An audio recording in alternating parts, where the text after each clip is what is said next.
और ये तय हो गया कि दिल्ली में अगला मुख्यमंत्री भाजपा का होगा। लेकिन अब दिल्ली को अपना नया मुख्यमंत्री रेखा गुप्ता के रूप में मिल गया है। लेकिन 11 दिन तक कयास चलते रहे और मुख्यमंत्री के नाम की घोषणा नहीं हो पाई। दोस्तों नमस्कार, मैं हूं मनीष त्रेहन और आप देख रहे हैं व्यू पॉइंट। तो 8 तारीख को चुनाव के नतीजे आने के बाद ये तय हो गया था कि दिल्ली में अब बीजेपी की सरकार होगी। दिल्ली को अपना नया मुख्यमंत्री 11 दिन के बाद मिल गया रेखा गुप्ता के रूप में। रेखा गुप्ता अब दिल्ली की नई मुख्यमंत्री होंगी। वो शालीमार बाग से अपना चुनाव जीती थीं। ये उनका पहला चुनाव था जो वो जीती हैं। इससे पहले 2020 में वो चुनाव हार गई थीं। इससे पहले वो प्रीतमपुरा से पार्षद रह चुकी हैं। तो आइए जानते हैं रेखा गुप्ता जी के बारे में। रेखा गुप्ता जी दिल्ली के दौलत राम कॉलेज से पढ़ी हुई हैं और मूल रूप से वो हरियाणा से बताई जा रही हैं। रेखा गुप्ता बीजेपी में काफ़ी एक्टिव रही हैं और कई बार चर्चाओं में बनी रहती हैं। बीजेपी में एक फायर ब्रांड नेता की तरह रेखा गुप्ता जी के मुख्यमंत्री चुने जाने के बाद उनके बहुत से ट्वीट भी वायरल हो रहे हैं, जिसमें अभद्र भाषा का इस्तेमाल किया गया है, जो उन्होंने आम आदमी पार्टी की सरकार और खासतौर अरविंद केजरीवाल जी के लिए इस्तेमाल किए थे। और मेयर के चुनाव में भी तोड़फोड़ करते हुए देखा जा सकता है। तो दिल्ली को अपना एक नया मुख्यमंत्री मिला है रेखा गुप्ता जी को। दिल्ली में ये मुख्यमंत्री का नाम जो घोषित हुआ, ये 11 दिन बाद घोषित किया गया। अब इस 11 दिन के बीच में बताया जा रहा है कि रेखा गुप्ता जी जो हैं वो संघ के काफ़ी करीबी हैं और संघ ये चाहता था कि रेखा गुप्ता जी का चयन दिल्ली के मुख्यमंत्री के रूप में किया जाए। दिल्ली ने अपना रेखा जी के रूप में 9वां मुख्यमंत्री चुना है। 9वीं मुख्यमंत्री हैं दिल्ली की और इस समय मौजूदा परिवेश में देखा जाए तो ये देश की दूसरी महिला मुख्यमंत्री हैं और पहली हैं ममता बनर्जी और दूसरी अब रेखा। महिला होना महिलाओं के लिए इसे एक बताया जा रहा है कि बीजेपी का एक ट्रम्प कार्ड है। दूसरा ये भी बताया जा रहा है कि वो वैश्य समाज से हैं, तो वैश्य समाज के लोगों को भी एक संदेश देने की कोशिश की गई है कि वैश्य समाज जो है, और आप देखेंगे कि पंजाबी समाज और ये जो अपर कास्ट हैं ये सब बीजेपी के सपोर्टिव रहते हैं। तो एक संदेश देने की कोशिश की गई है भाजपा द्वारा कि दिल्ली में एक वैश्य समाज से एक उनके प्रतिनिधि महिला को मुख्यमंत्री बनाया गया है। उप मुख्यमंत्री के लिए प्रवेश वर्मा को चयनित किया गया है। प्रवेश वर्मा जो हैं ये जाट समाज से आते हैं और इनका नाम भी चर्चाओं में था। ये भी रेस में थे मुख्यमंत्री की और प्रबल दावेदार थे उसके, लेकिन इन्हें मुख्यमंत्री न बना के उप मुख्यमंत्री बनाया गया है, जिससे कि अगर देखा जाए तो उनके चेहरे पे ये रोष साफ साफ नजर आता है। लेकिन उनको एज अ डिप्टी सीएम बना के, कोई संवैधानिक पद नहीं है डिप्टी सीएम का, लेकिन डिप्टी सीएम उन्हें बनाया गया है और डिप्टी सीएम बनाने के साथ उन्हें एक संदेश दिया गया है जाट बिरादरी को कि बीजेपी जो है वो जाट बिरादरी के भी साथ है। जैसे आप देखेंगे पश्चिमी उत्तर प्रदेश, हरियाणा और दिल्ली में भी जाट बिरादरी जो है वो छितर रही है बीजेपी से, तो जाट बिरादरी को भी एक स्ट्रॉन्ग संदेश देने की कोशिश की गई है।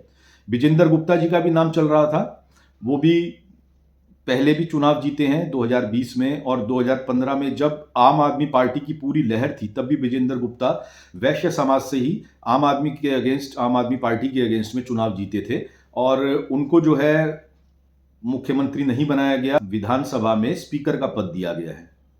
अब दिल्ली में मुख्यमंत्री का चयन तो हो गया, लेकिन इतना आसान नहीं है इसको चलाना, क्योंकि बीजेपी जिन घोषणाओं के आधार पे ये चुनाव जीत के आई है उसमें सबसे पहले तो जो आम आदमी पार्टी जो जनकारी योजनाएं चला रही थी, जैसे महिलाओं के लिए फ्री बस ट्रेवल, फ्री बिजली, तो इन सबको बरकरार रखने की बात की गई है। उसके अलावा बीजेपी के जो प्रमुख वादे थे उसमें महिलाओं को 2500 रुपये हर महीना देना। अब पहले से ही दिल्ली का जो बजट है वो बिगड़ा हुआ है जन कल्याण योजनाओं को लेके, जो कि फ्री बस है, फ्री बिजली है, स्कूलिंग है।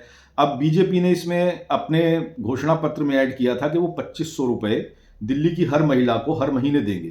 तो अब देखना है कि ये वादा बीजेपी कितने जल्दी पूरा करती है। इसके अलावा कूड़े के पहाड़ को हटाने के लिए दिल्ली के चारों ओर आप देखेंगे कि कूड़े के बड़े बड़े पहाड़ लगे हुए हैं, उनको धीरे धीरे खत्म करने के लिए और उनका निस्तारण करने के लिए बीजेपी का बड़ा वादा था। जमुना को साफ करने का बड़ा वादा था। तो ये घोषणाएं बीजेपी के घोषणा पत्र में थीं, दिल्ली को पानी मुहैया कराने के लिए। तो देखना होगा आगे चल के अब शपथ के बाद सबसे पहले रेखा गुप्ता अपने पूरे मंत्रिमंडल के साथ जो हैं वो जमुना के तट पे पहुंची और उन्होंने आरती की। तो अब इस जमुना के सफाई को लेके भी बहुत बड़ा प्रश्न है। दिल्ली में चुनाव के अंदर ये एक प्रमुख मुद्दा रहा है कि जमुना की सफाई को लेके और कूड़े के पहाड़ों को लेके और दिल्ली के पॉल्यूशन को लेके ये क्या कर सकती हैं और कैसे कदम उठाए जाएंगे। अब मैं आपको एक बात और बताना चाहूंगा कि इनके मुख्यमंत्री बनने से पहले ही जमुना की सफाई शुरू कर दी गई लेफ्टिनेंट गवर्नर द्वारा। अब लेफ्टिनेंट गवर्नर अगर ये सफाई करवा सकते थे और वो मशीनें मौजूद थीं और उनके पास अल्टीमेट पावर है, तो पहले जब आम आदमी पार्टी की सरकार थी तो ये मशीनों का इस्तेमाल क्यों नहीं किया गया और लोगों को इस गंदे पानी से निजात क्यों नहीं दी गई। अब सिर्फ उसमें मशीनें चलाने से भी जमुना की सफाई नहीं होगी। ये एक बहुत बड़ा प्रोजेक्ट है। जितने नाले और सीवर टैंक आके उसमें खुलते हैं यमुना में, उन सबका सीवर ट्रीटमेंट प्लांट बनना चाहिए। वो पानी शुद्ध होने के बाद ही जमुना तक जाना चाहिए। ये भी एक प्रमुख। अब कूड़ा जो रोजाना दिल्ली में हर घर से निकलता है और वो कलेक्ट होके दिल्ली के बाहर स्टोर होता रहता है और जिसके बड़े बड़े पहाड़ बन गए हैं, क्या होगा उसका, वो किस तरह से उसके निस्तारण की नीति बनाई जाएगी और उसे कहाँ डंप किया जाएगा या उसको रिसाइकिल किया जाएगा, ये भी एक बड़ा प्रश्न है। पुरानी सरकार इसमें फेल रही है, जमुना की सफाई में फेल रही आम आदमी पार्टी और इस कूड़े के ढेर को लेके भी फेल रही आम आदमी पार्टी। अब बीजेपी के हाथ में कमान है। चुनौती भी है कि उन्होंने जो वादा किया था, आम आदमी पार्टी जो नहीं कर सकी थी वो करके दिखाएंगे। तो देखते हैं आगे आने वाले सालों में कैसे इन समस्याओं से दिल्ली की जनता को निजात मिलती है और बीजेपी अपने घोषणा पत्र में किए गई घोषणाओं को पूरा कर पाती है। बहुत से सवाल ऐसे हैं कि जो आप जानते होंगे कि नेता लोग चुनाव के समय तो बड़ी बड़ी घोषणाएं और वादे कर देते हैं चुनाव जीतने के लिए, लेकिन जब बारी आती है उन पे खरा उतरने की तो ये पॉलिसी मैटर बता दिया जाता है। अब पूर्ण शक्ति जो दिल्ली की है, दिल्ली पूर्ण राज्य नहीं है अपने आप में और लेफ्टिनेंट गवर्नर इसे देखते हैं।